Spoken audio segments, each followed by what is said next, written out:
Hello and welcome to MyTechFun. In this video I have a laser engraver review, and it is the Nasum A5 Pro, and this box is sent to me by Nasum for a review. Now let's clear a few things, because from my last laser engraver review video I get some negative comments, and the reason is that a very popular YouTuber a few months ago created a video and he mentioned that he don't want to accept laser engraver review videos because they are illegal to be sold in Europe if they don't have a closure, something like that. Now let's clear a few things. This box is sent to me from the European warehouse. This means it's already imported into EU.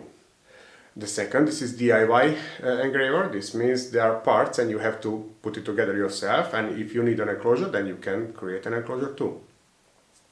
And the third thing, well, actually as an international YouTuber I have to know that there is a life outside of the EU too. Of course it is not a toy, so it is not a toy for kids. I like to consider it like a tool, and always I like to compare it with electrical welding tool. If you buy that apparatus, in that case, usually you don't have the face shield with it. But of course it is considered that you have to use that face shield during the welding. And actually everybody in that room should use some eye protection, because the UV rays may bounce from the walls too. Okay, so back to our laser engraver. Few specifications, but the rest you can see on the website. The main I would like to mention that it has the engraving area of 400 by 410 millimeters, and the Nasum claims that these laser spots have smaller cross section. This means it focuses better, and that 5.5 watt laser power is better used on one small place. This means less material is wasted during the cutting. And I'm not sure yet, but if that area is smaller, I hope that it will be longer in the focus, because usually the limitation for cutting, I know, 5, 6, 7 millimeter plywood, is that if we set the focus on the top surface, usually after, I don't know, 3, 4 millimeters, it's already out of the focus and we don't have enough power for the cutting. But this is the subject for the second half of this video. In first part I will do the unboxing and assembling, and then I will test different materials for cutting and engraving. The maximum speed is 3000 millimeters per minute, but usually you will never use this for cutting. With some materials, maybe for engraving, but usually I don't go with so high speeds, but as I mentioned, it's already subject for the second part of this video. Now let's see what's in the box.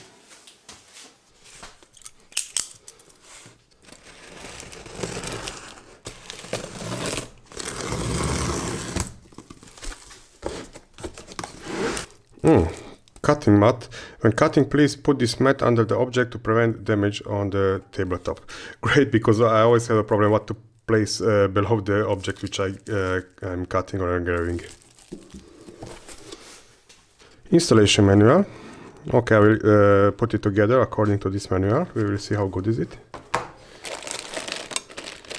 Interesting, we have two data cables, and this one is with I think it's type C.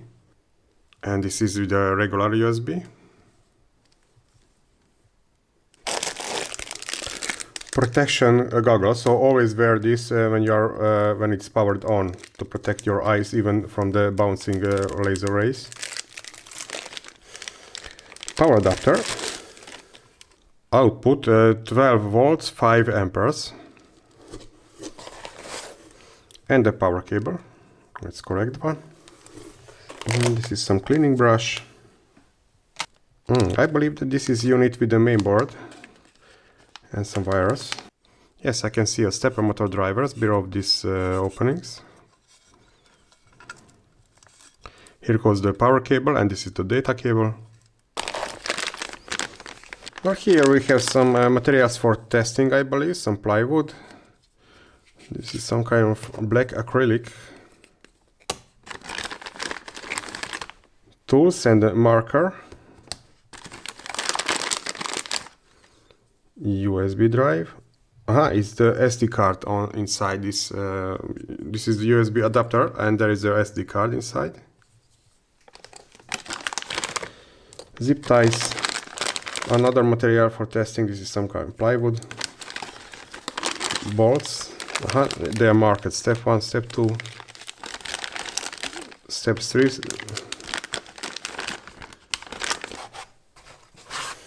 I'm not sure, but probably these are the legs for the engraver.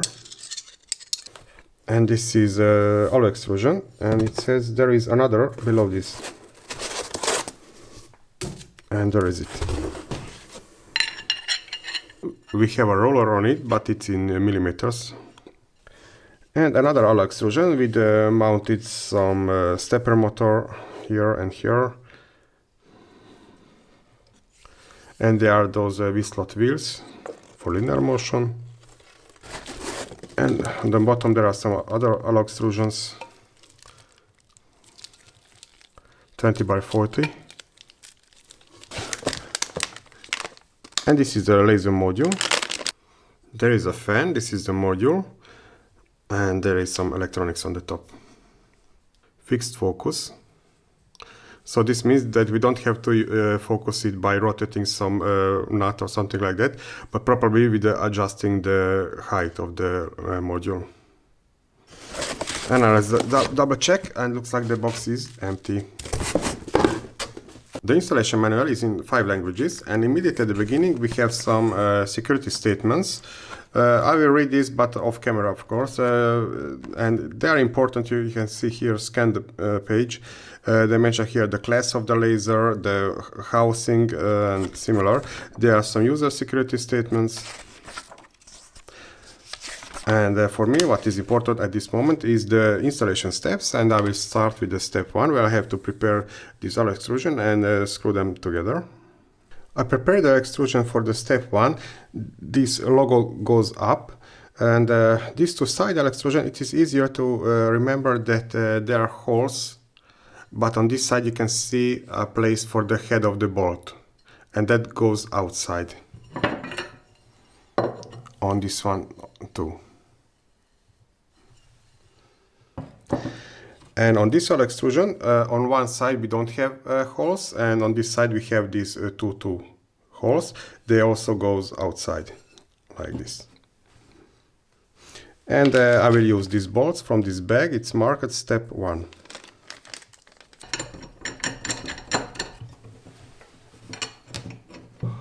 All 8 bolts are tightened now, and if you did it correctly, then you cannot see the heads out from this hollow extrusion. And it is very important to tighten the bolts diagonally, so these two, and later these two. In that case, it is a bigger chance that you will get a nice squared frame. Step 2 is installing the x-axis, the control board, and the legs. And for this we have this bolt prepared in the bag, step number 2. This is the x-axis with the laser module carriage. And it's moving on these V-slot wheels, and I will show you now. We have 3 wheels, and because it's not tight, it's moving. And I will tighten it later, but now I can show it better. This wheel is on this eccentric nut, and I have to use this open-end wrench, and I have to rotate this nut until I get the tight wheel, and I cannot rotate it easily with my hand. Let's mount it. So if the frame is in this direction, in that case, according to this drawing, the stepper motor goes face to that side.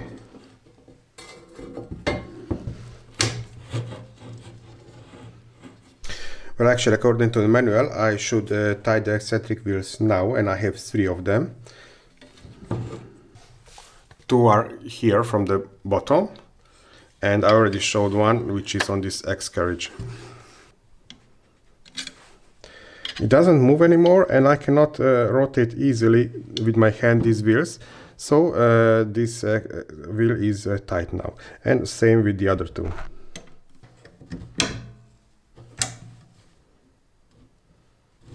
This one was already tight enough.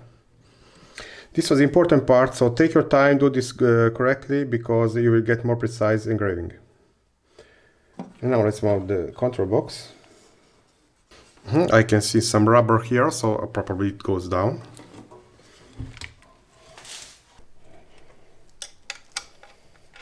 The threaded holes are already in this hollow extrusion, so it's very easy to mount this control board. And now mounting these three legs. So there are threaded holes, we have some rubber which goes to the bottom, and this corner face here, so we want to leave this alloy extrusion opened.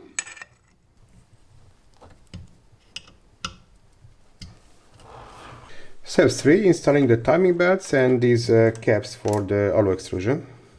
On x-axis the timing belts is already installed. Let me explain you how does it move in y-axis. So here we have the stepper motor, and there is a very long shaft. And there are two pulleys, one here and the other is here on the other side. So we have this timing belt which will go in this slot below the wheel, around the pulley, and below the other wheel. And we have that on two sides. So we have to lock the position of this timing belt on two sides. For that we will use these T-nuts. Tools facing down below this wheel, around the pulley, and below the second wheel. Now I have approximately the same length on two sides, and I will lock the position on this side using this T-nut.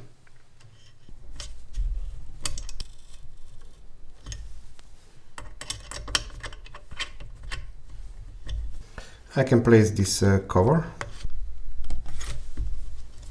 And now same on the other side, but now I have to pull this timing belt with my hand to have a tension on it. I press the T-nut with some Allen key here, and I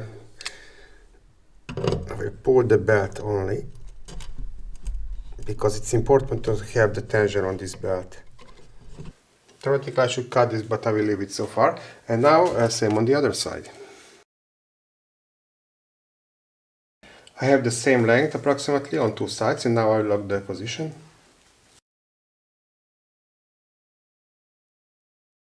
Step 4 is almost finished, so I mounted the timing belt on the other side and it is tight. Now I want to be sure that this X alloy extrusion is under 19 degrees compared to these alloy extrusions on y-axis. I'm not sure is it visible on camera, but I can see here a little bit bigger gap than here, so it is not really on under 90-degree angle.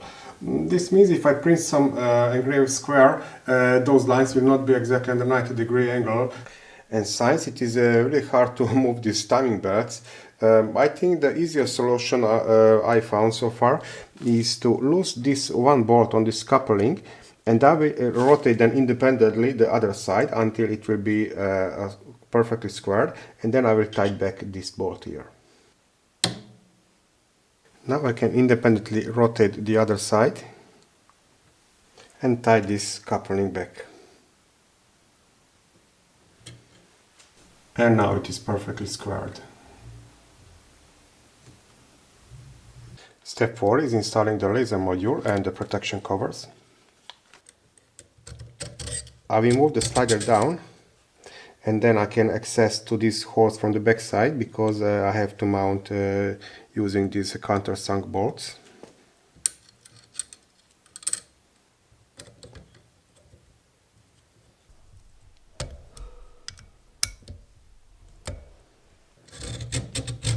Now I move the slider back up, so I have more space down to work to mount these protection plates. I think this slider could be sold a little bit different, because this means every time you want to set the focus, because you will use different thickness materials, you have to use a tool to adjust this. Maybe a better solution would be to have some nut welded here to this plate from this side, and from the other side maybe some rotation knob, and in that case we don't need a tool every time we want to adjust the position of this module.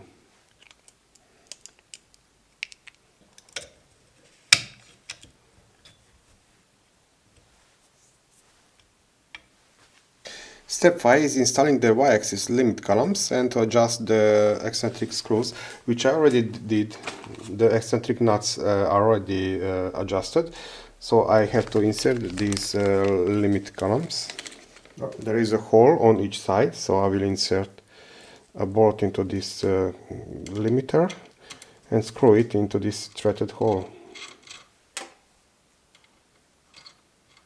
Same on the other side. Actually, using these limiters is much accurate method to set the square of this x-axis. It's not described in the manual, but I already did visually and it's okay. So they hit the limiter at the same time. If not, in that case you can lose this one bolt on this coupling. In that case you can rotate independently the other side, this pulley. And when they hit the limiters on the both sides at the same time, then you can tighten back this coupling. Since I already adjusted the eccentric wheels earlier, I'm done with the step 5, and the step 6 is the wiring. There are no labels on the wires, but it's not complicated. So the shorter one will goes to this stepper motor, which is moving the y-axis. And the longer cables goes to the stepper motor, and the smaller connection goes to the laser module. I will use some zip ties. Don't forget, this cable must be long enough if the x-axis goes completely to the other side.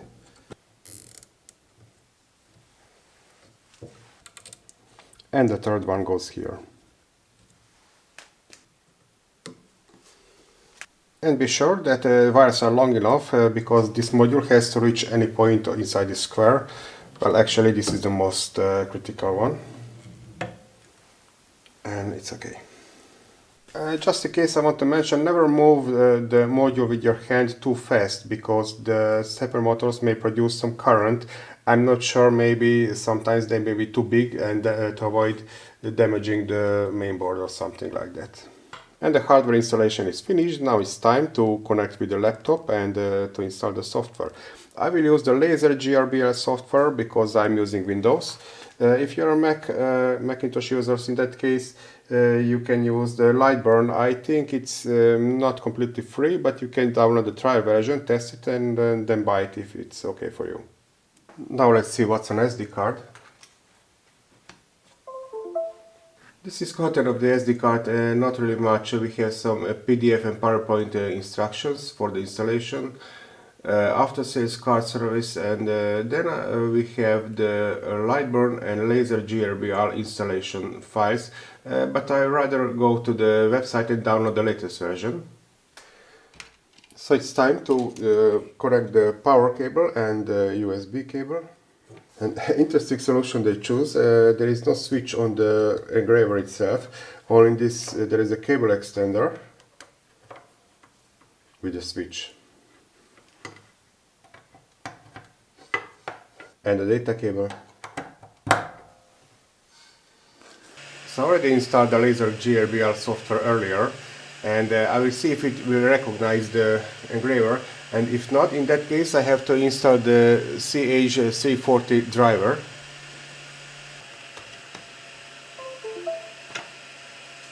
But it looks it's here. Connect. And it works. Just quick check the movement of the module, and it's moving. So it recognized, and actually it is prepared for the engraving. If it is not recognized, there is a tools and installed CH340 driver. I can see some improvements on the software support side, because I was expecting that to have some kind of configuration file on this SD card, and also you will see some additional buttons I have installed already on this Laser GRBL. I installed them because I got them that file with the previous engravers. With this one, I was hoping that it's on the SD card too. I don't need it, but for new users that would be very useful. But of course they are available on the internet too, so you can find them very easily, but it will be more comfortable if they will be included on this SD card. I'm not sure how can you hear in the microphone. The fan is a little bit louder than I would expect. It will be not so comfortable to listen it for the whole day if you are professionally working using this engraver for, I don't know, 8 hours a day or something like that. I have to set the focus of the laser to be exactly on this surface. And for this I have to move this slider, and the distance between this protection plate and the surface must be 2 millimeters, and this sample plate was in the kit. It's exactly 2 millimeters, so I place it here and move the slider down. And now I'll tie the slider back. and I can remove this distancer. And to be honest, I saw much comfortable methods to move the slider, because you have to adjust this every time you change the thickness of your material which you want to engrave. File, open file. I will try to engrave this text. There are different options, but for now I will have only to vectorize outlines of these letters. On this next step I can enter the speed and the power of the laser and the dimensions. This is the dynamic power, this is the constant power, so with this we can adjust the power to change it during the engraving, and this is the constant power. And this is very useful too, to check the boundaries of the engraving. And with this I can place my object to be on correct position. Glass are on, and let's start.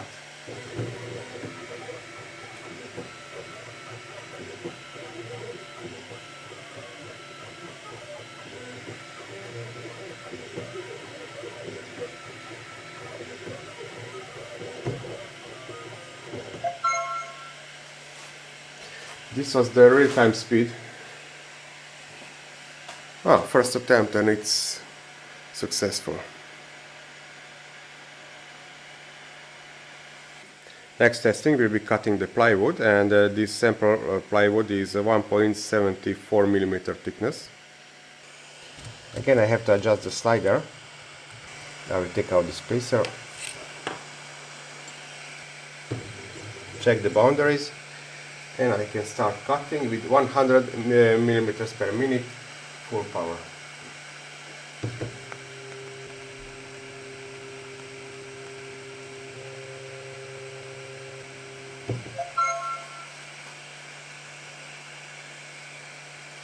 Without problems.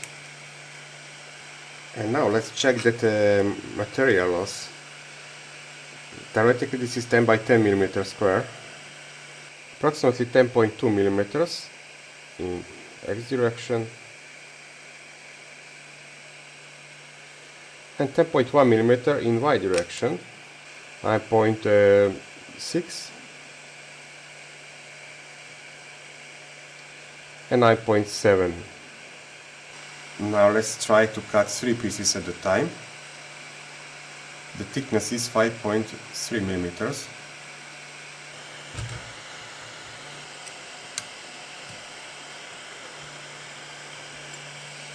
And start cutting 100 mm per minute, full power.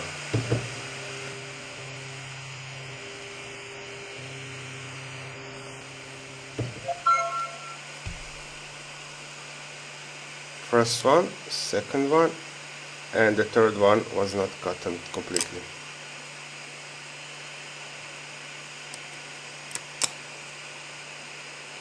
So approximately it can cut maybe 3 mm in one pass with this speed. Of course I can slow down, but in that case more burning will be visible. This is black acrylic, thickness 2.75 mm, 100 mm per minute, full power.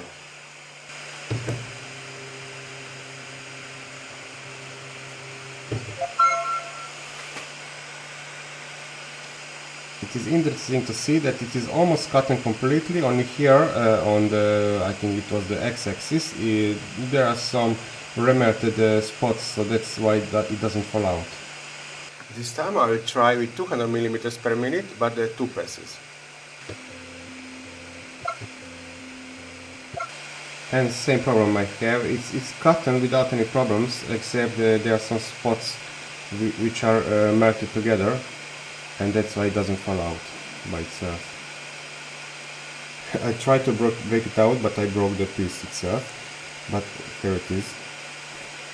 This surface is great, but this one not so nice.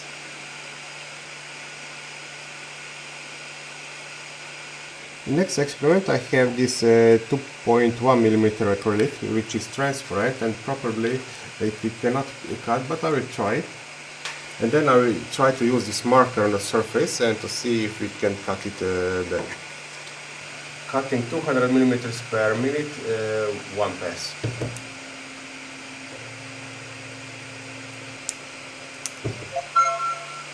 Okay, as I predicted, no effect at all. Now I'll try to use some marker on the surface. But not this one.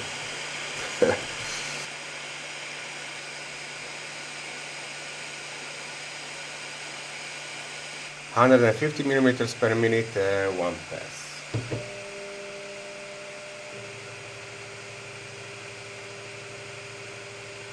Another pass, just in case.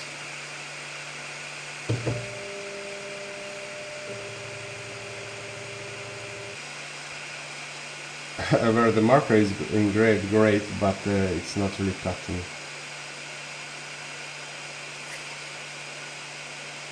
Let's see what can I do with 3D printed objects. This one is PLA and this one is PETG.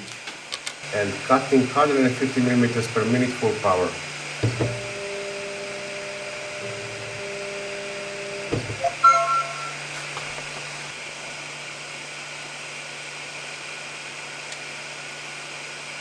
Interesting, the black color went deeper, but it's just melting the plastic, so it doesn't engrave or cut. And in my next experiment I want to engrave or etch stainless steel, and this is something I engraved maybe a year ago. There is a video about it and it's still here, but I used a mustard on this surface. And now I will try to use the permanent marker as suggested on this site.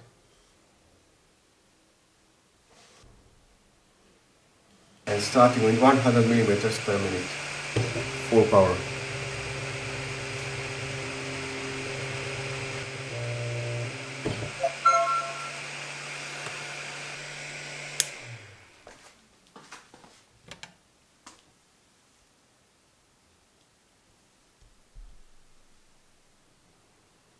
I'm cleaning it with some isopropyl alcohol. Ah, it's there.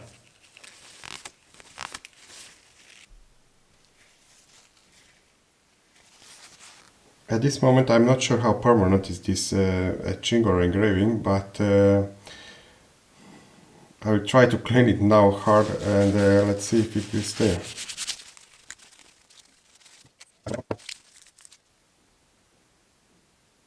And now the conclusions, well, I will start with what I really like, and that's this rigid frame structure with these 20 by 40 alloy extrusions. And also I like this big engraving area, and I appreciate that we have these protection panels. Sometimes it's a little bit hard to see the spot of the laser when I check the boundaries, but never mind, it's better to have this.